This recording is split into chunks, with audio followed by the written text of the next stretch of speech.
नमस्कार दोस्तों, मैं आपका दोस्त राम कुमार कुशवाहा। आज हम इस टॉपिक पे बात करेंगे कि लोग नेटवर्क मार्केटिंग क्यों नहीं करते। नेटवर्क मार्केटिंग अच्छी चीज़ है, जब आप समझाते हैं उसको अच्छा लगता है, मगर जब ज्वाइन करने की बारी आती है तो कोई बहाना बना के आपको मना कर देता है। इसके पीछे रीज़न क्या है? इसके पीछे रीज़न मैं आपको बताता हूँ और आप उससे सहमत भी होंगे। नेटवर्क मार्केटिंग जब हमने शुरू की या कोई भी जब शुरू करता है तो उसको एक चीज़ बताई जाती है कि वो प्रोडक्ट को पहले यूज़ करे और फिर लोगों को रेकमेंड करे। जब वो रेकमेंड करता है तो क्या होता है कि वो जाके कहता है कि ये प्रोडक्ट यूज़ करें और आपके लिए अच्छा है, मगर कस्टमर से नहीं परचेज करता। उसके पीछे एक सिंपल सा रीज़न है। वो रीज़न है, आपको उसी रिकमेंडेशन के ऊपर मैं एक एग्जांपल देता हूँ। एक एग्जांपल है, जैसे हमें कहा जाता है कि आप मूवी देखते हैं और आप कहते हैं कि मूवी अच्छी है तो आपके दोस्त जाके देख लेते हैं। ऐसे ही आप किसी रेस्टोरेंट में जाते हैं, खाना खाते हैं और अपने दोस्तों को बताते हैं तो रेस्टोरेंट में जाता है और वो खाना खा लेता है। और आप कहीं कपड़े खरीदने जाते हो, शोरूम के बारे में बताते हैं कि शोरूम में अच्छे कपड़े मिलते हैं, सस्ते कपड़े मिलते हैं, तो वो वहाँ चला जाता है। मगर जब आप MLM को रेकमेंड करते तो वो क्यों नहीं करता आपके साथ, वो प्रोडक्ट क्यों नहीं परचेज करता? उसके पीछे रीज़न छोटा सा है, क्योंकि जब आप मूवी उसको रेकमेंड करते हैं तो जब मूवी देखने जाता है तो उसे 2 टिकट चाहिए होती हैं तो 2 टिकट खरीदता है। वहाँ पे ये कोई नहीं कहता उससे कि हमारा 15 टिकट का पैकेज है, अगर आप ये 15 टिकट खरीदेंगे तो ये फिल्म देख पाएंगे और अगले 6 महीने में अपनी 15 टिकटें इस्तेमाल कर लें। आप रेस्टोरेंट में जाते हैं, 2 लोग खाना खाने जाते हैं तो उनका जो भी बिल आता है 500 1000 रुपये वो दे के वो खा के आ जाते हैं। उनसे ये नहीं कहा जाता कि आप पूरे साल की मेंबरशिप अगर लेंगे तो हम आपको यहाँ खिलाएंगे, नहीं तो हम आपको नहीं खिलाएंगे। सेम वही चीज़ होती है, जब वो कपड़े के शोरूम में जाता है, उसे एक पैंट चाहिए, एक शर्ट चाहिए, वो एक पैंट और एक शर्ट खरीद के आ जाता है। वहाँ शोरूम में जाने के बाद उसे ये नहीं कहा जाता कि आप 15,000 रुपये का सामान खरीदेंगे तो ही आप हमारे यहाँ से खरीद सकते हैं, वरना आप नहीं खरीद सकते। अगर ये चीज़ें होती वहाँ पर तो क्या वो जाते? नहीं जाते। सेम यही चीज़ हमारे साथ हो रही थी कि हम ये कहते थे कि प्रोडक्ट तो बहुत अच्छा है, आप इसको यूज़ करें, मगर हम साथ में कहते क्या थे कि आपको परचेज करनी है 5,000 की, 10,000 की, 15,000 की। अब वो व्यक्ति सोचता था कि प्रोडक्ट तो अच्छा है, मुझे यूज़ करना चाहिए, मगर मैं इकट्ठा इतना सारा क्यों लूँ? तो आपको मना कर देता था। अब आज के सिनेरियो की अगर हम बात करें तो हम जिस कंपनी में हैं, ओके लाइफ केयर, उसने एक ऐसा सिस्टम आपको दे दिया कि अब आप कस्टमर के पास जाएं, अपने प्रोडक्ट को रेकमेंड करें और आपको सिर्फ इतना कहना है कि जितना आपको चाहिए, जो आपको चाहिए वो आपको परचेज करना है, ना कि मैं पूरी की पूरी किट लेके आया हूं कि आपको इतने का परचेज करना है। इससे क्या होगा? कस्टमर को आसानी हो जाएगी।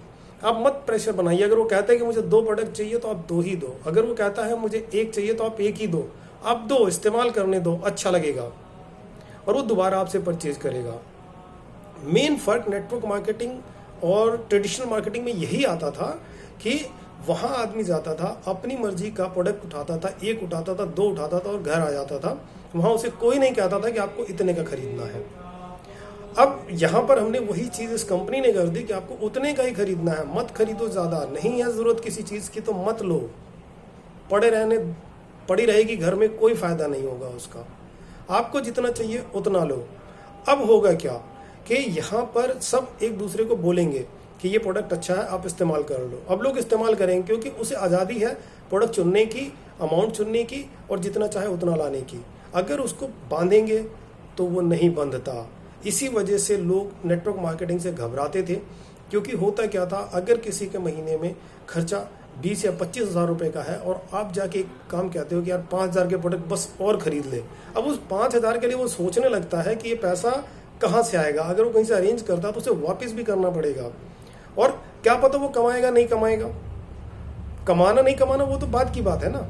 वो काम करेगा तो पैसा आएगा, अगर वो नहीं करेगा तो पैसा नहीं आएगा। तो इसमें होता क्या है, सामने वाले को ये लगता था पहले कि मेरे ऊपर बोझ पड़ रहा है, एक्स्ट्रा बर्डन आ रहा है। आज की डेट में वो खत्म हो गया है। अब सामने वाले को बोलो जो चाहिए, जितना चाहिए उतना ही लेना है, तो क्या उसका कोई नुकसान होगा? नहीं होगा। वो पहले रेकमेंड करने से पहले भी सोचता था। अगर मान लेते हैं कि आपने बिजनेस को स्टार्ट कर लिया या आपके किसी दोस्त ने बिजनेस को स्टार्ट कर लिया था, तो वो रेकमेंड करने से पहले सोचता था कि यार इसके पास 5,000 रुपये, 10,000 रुपये होंगे या नहीं होंगे, ये खरीद पाएगा कि नहीं खरीद पाएगा। और फिर एक सिलसिला चलता था और वो सिलसिला हम कहते हैं फॉलोअप का। जिसमें होता क्या था, सामने वाले ने आज आपको किसी तरह से मना कर दिया है, मगर अगले दिन आप फिर उसके सामने उन्हीं चीज़ों को लेके बैठ गए हैं कि भाई ये खरीद, इसके खरीदने से तेरी ज़िंदगी में बहुत बड़ा बदलाव आएगा। अरे यार बदलाव छोड़ो, आज सोचो कि उसकी ज़िंदगी में जो चल रहा है उसको कठिन ना बनाया जाए। अब बदलाव आएगा नहीं आएगा पता नहीं, मगर आज को कठिन और बना दिया। तो इस हिसाब से अगर आप देखो तो वो उस काम को नहीं करता था, उसे डर लगता था, या फ्यूचर में कभी किसी ने उसे 10,000 का एक प्रोडक्ट दे दिया है और वो उसके यूज नहीं हुआ तो वो ये सोचता था कि ये जो बंदा आ रहा है ये भी मुझे दे देगा और वो मेरे किसी काम का नहीं होगा। वो लेगा ही नहीं, रेकमेंड तो तब करेगा। तो पहले आप उसे उसकी मर्जी का लेने दो, आगे बढ़ने दो। जब वो आगे बढ़ेगा, आज हम सब बायर ही तो हैं, हम खरीदते ही तो हैं। आप में से कोई हो सकता है मार्केटिंग में हो, मगर मार्केटिंग में होगा तो वो अपना एक प्रोडक्ट बेच रहा होगा, बाकी सारी चीज़ें कहीं ना कहीं से खरीद रहा होगा। तो हम खरीदते हैं, हमें खरीदना है, हम खरीदते रहेंगे। तो अगर वो हमसे खरीद ले तो आप सोचो उसका कितना फायदा होने वाला है।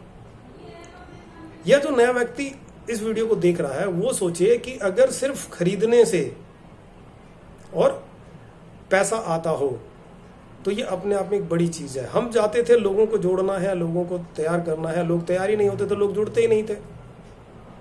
आज आपके पास क्या है, आप लोग छोड़िए, एक परिवार में जाइए ना, फैमिली के साथ मिलकर बैठ के बात कीजिए। हमें नहीं करना है किसी को मोटिवेट और किसी को कुछ भी, सिंपल है, जाइए प्रोडक्ट बताइए, हस्बैंड के साथ बैठे, वाइफ को पसंद आएगा, वाइफ को नहीं पसंद आएगा, बच्चों को पसंद आएगा, कुछ ना कुछ पसंद आ जाएगा। पहले क्या लोग दिखाते थे, अरे भाई इन सबको हटा दे, तू अकेला देख, पता नहीं ये लोग नेगेटिव कर देंगे, इतना डर, इसीलिए नहीं होता था। आज आपके पास आज़ादी है, कस्टमर के पास आज़ादी है। अब कमाना नहीं कमाना ये मर्जी उसकी है। वो हो सकता है सिर्फ बायर बन के रह जाए, और हो सकता है 6 महीने बायर बना रहा है, 7वें महीने रेकमेंड कर दे। तो रेकमेंड का टाइम आएगा, रेकमेंड होगा, लोग करेंगे, मगर प्रेशर ना बनाएं, जितना चाहिए उतना दें, और आप देखेंगे कि आपकी टीम बड़ी तेजी से बढ़ रही है। नमस्कार दोस्तों,